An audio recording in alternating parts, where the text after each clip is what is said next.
properly. Still, looks like I finally arrived.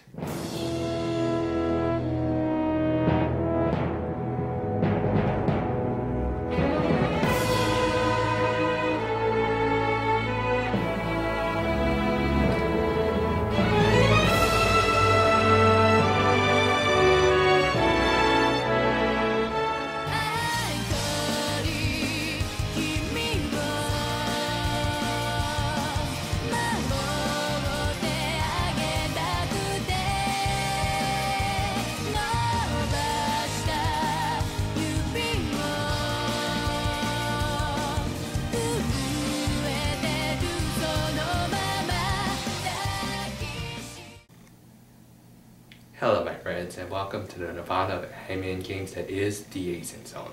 Well, after going out on the journey, I've come back with a lot of knowledge about anime and games that I really want to share with you guys. Alrighty, you just happened to read a bunch of books at your local library about manga and anime while waiting for your new place to be set up. Would you like to pay double the rent this month? Withdrawn. I thought so. Yeah, due to certain circumstances I had to move to this new place with some less than tolerable companions. But that aside, let's talk about what I've discovered. Now, when I started making these videos 2 years ago, I admit I was unsure of what I wanted to talk about. I thought I could just focus on games from Japan that focus on anime, but then I realized there are a lot more facets of otakudom that deserve to be talked about.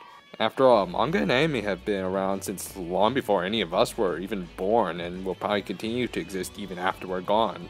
Obviously, I should talk more about anime and manga I really like, but I also think I should pay tribute to another kind of Japanese medium that I really like and is closely related to manga, tokusatsu, specifically Kamen Rider and Super Sentai. I'll go into great detail about the relationship with anime and manga in my future videos, but at the same time I think we should still focus this show on the video games that started it all, specifically the latest in an installment of a series I really like, that is Melty Blood Action.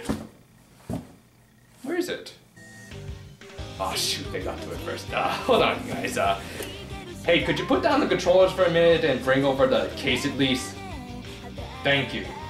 As I was saying, let's talk about Melty Blood Actress again.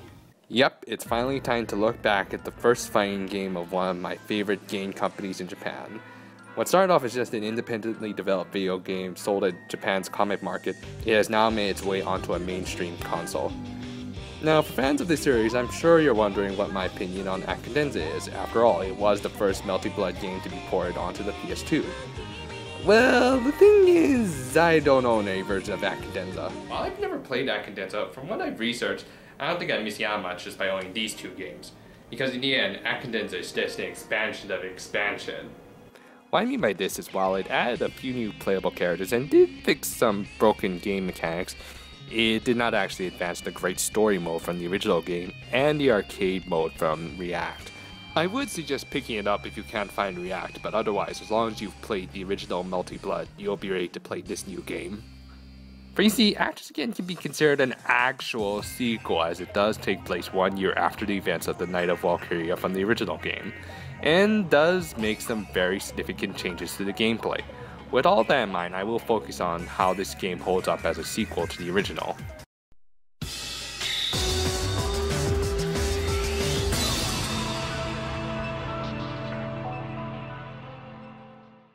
Graphics-wise, this game is not exactly on par with the competition. I will give it leeway that even though it was released the same year as BlazBlue Calamity Trigger, it was designed to be ported onto a weaker hardware. That said, it doesn't look as good as Arc System Works' previous title, Guilty Gear X, which was released on the PS2. Yes, these graphics were impressive back in 2002 when Type Moon was still an independent developer that had not yet entered into the main commercial market with Fate Stay Night. But now that they're an actual company releasing games on Sega arcade machines, I would hope they would up their sprite count and detail for these characters. Still, as a fan of this series, I would say that these old sprites do have a kind of nostalgic charm to them.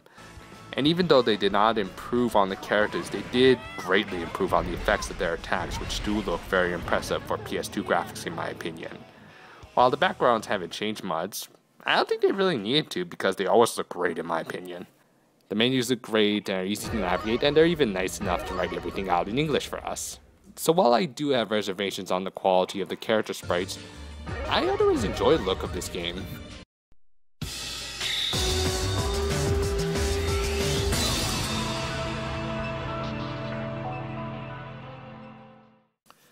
Sound-wise, this game is fantastic. I've always loved the Melty Blood soundtracks, and this is probably some of its best, with some great tunes that get you pumped up to fight, to some more haunting tunes that match up perfectly with the creepy atmosphere synonymous with a lot of Type Moon works.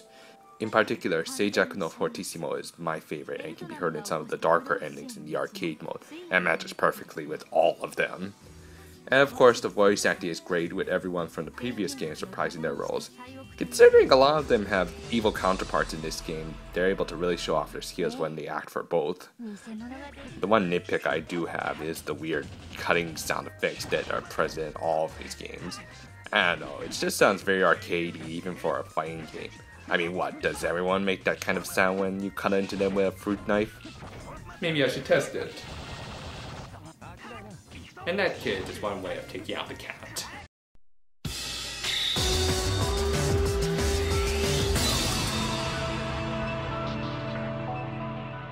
The gameplay has been greatly improved since the previous incarnations thanks to the introduction of a new multi-style fighting system called the Moon Styles. This new system lets you do several things, including drastically changing your character's attack patterns, determine the amount of damage you can deal with a single attack, decide how long you can chain combos, and even affect how your special meter works.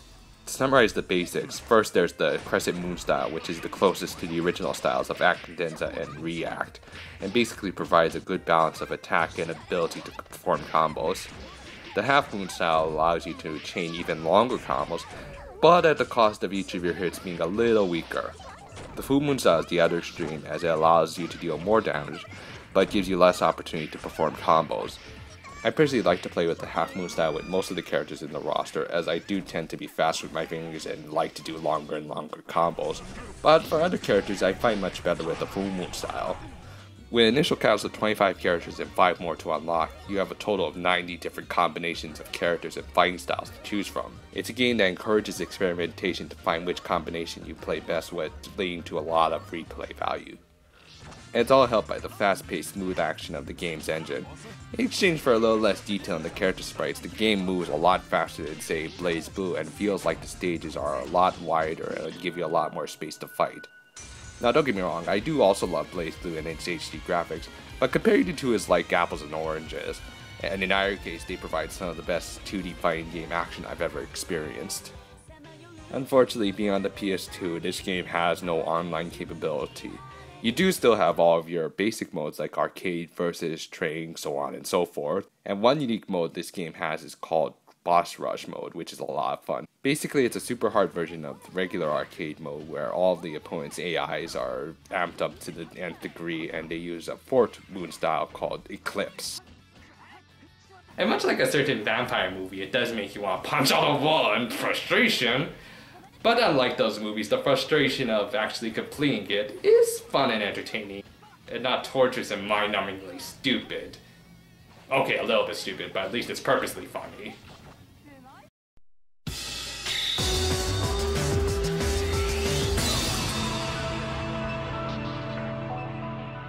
As much as I do miss having a full-length story mode like in the original game, I am able to overlook this game's lack of one thanks to its great arcade mode.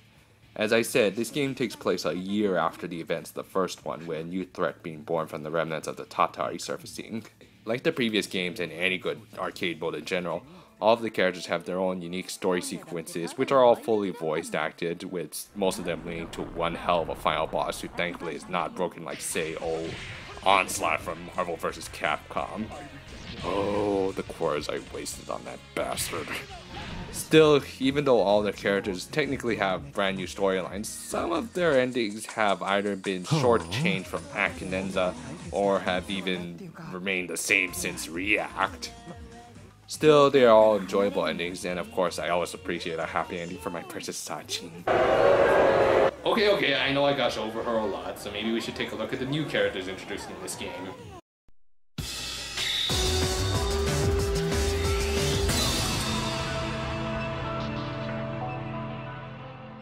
First, there are the two new characters who were introduced in the arcade machines, Roa and Riaspife. Roa is the big bad of the Tsukihime universe and has often been compared with Mato Shinji from Fate's Day Night. Oh, not because Shinji is an actual threat like this guy is, but rather on their levels of douchiness. Seriously, dude, learn how to put on a shirt properly. I won't say much more as I don't want to spoil Tsukihime for those who haven't played it yet, and besides, I want to move on to more legitimately awesome characters like Ria's wife. In the previous games, we had only heard about Ria's awesomeness, as she was a friend and bodyguard of Sion who sacrificed herself against the Tatari to save her. In this game, she's been resurrected and we actually get to see how truly great she is. I really love the design of both her and her weapon. Looks like the most badass cello ever. Also, her personality reminds me a lot of Saber from Fate's Day Night, where she's serious a lot of the time, but at times will also show a very goofy side. What do I mean by this? Well, you see, she kind of has this thing for weird looking creatures like Nekoark here, and whenever she sees them, she does... I go! Oh! I killed it! Something like that to them.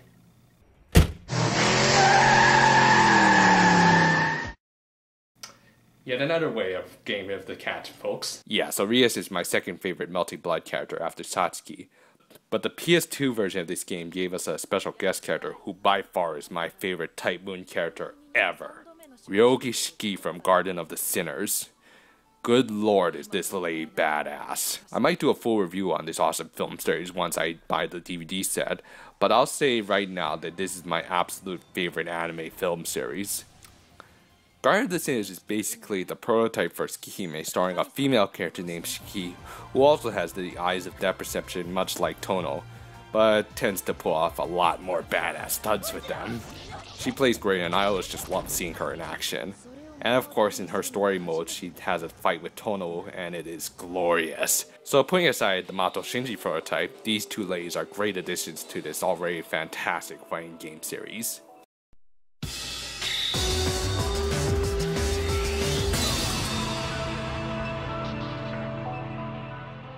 Overall, this game is fantastic, and if you do own a PS2, then I do think it's a must-buy if you can find it. Only problem is that's a big if. This game was released near the end of the PS2's, well, already overextended life cycle, and as such it saw a very limited print run. If you're lucky, you might be able to pick it up as a soft map in the used game section. I also know that an updated PC version called Current Code was released, but only as an extra in the final volume of Carnival Phantasm. Still, for all the fun I got off of my copy, I do give Melty Blood Actress Again 4.5 Nekoarks out of 5. Pick it up and enjoy slaying non-sparkly vampires and annoying little cat creatures. You know, considering Tsukihime is getting a remake pretty soon, I do hope that also means these guys are going to get a much needed renewal on the next gen consoles as well. I mean, after all, as great as Blaze Blue is, we definitely need more 2D anime fighters out there. Oh, don't worry, we'll get to you eventually. However, next time we're going to take a little look at something different. Until then, folks, this is the Man signing off from my new location, giving my hats off to you, and I hope you enjoy the new show.